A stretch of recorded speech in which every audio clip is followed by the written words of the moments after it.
затоа што беше наместен конгресот во Валандово.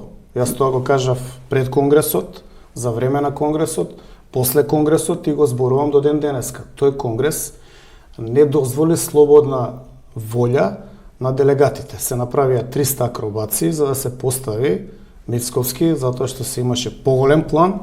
Планот го гледаме на дело. Во ВМРО под водство на Мицковски, Македонија има променето име, променет устав. Че не беше доволно, затоа мораше да даде 8 пратеници Мицко, за да се смени името. Но он држи некој баланс. И има тука притисок, пенетрација и баланс. Тоа е задачата. Секој си има различна задача, различна улога, различна роља во различни историски моментуми. Но децата на Никола Груевски сега се ставени околу Христијан Мицковски. Сите.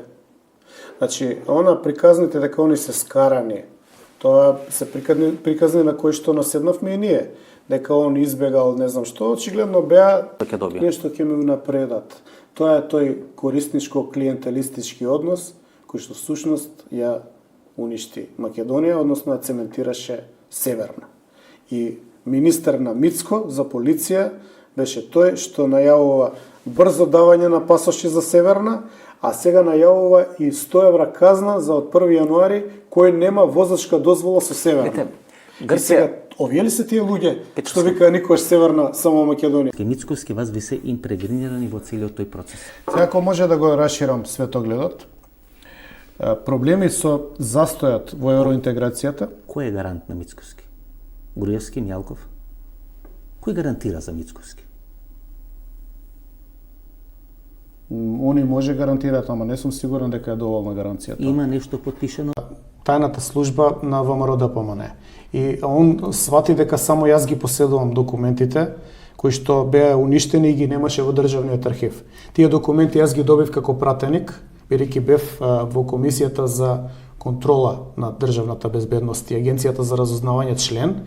И меѓу другото доста Димовска, не знам зошто, еден ден ме повика и ми даде материјал како министер за полиција и ми рече ова се документи како е следено во ВМРО.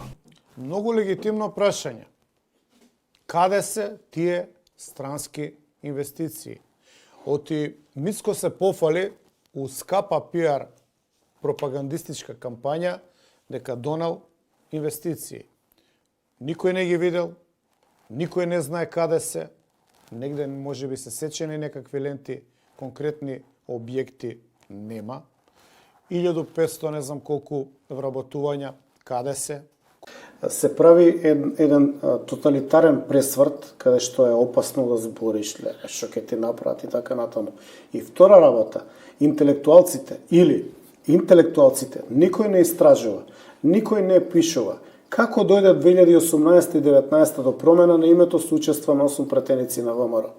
Како работите се случија и дојдоа до сега? Нели 21 рече во неговата телевизија Алфа Мицковски дека додека е он и вака подстана,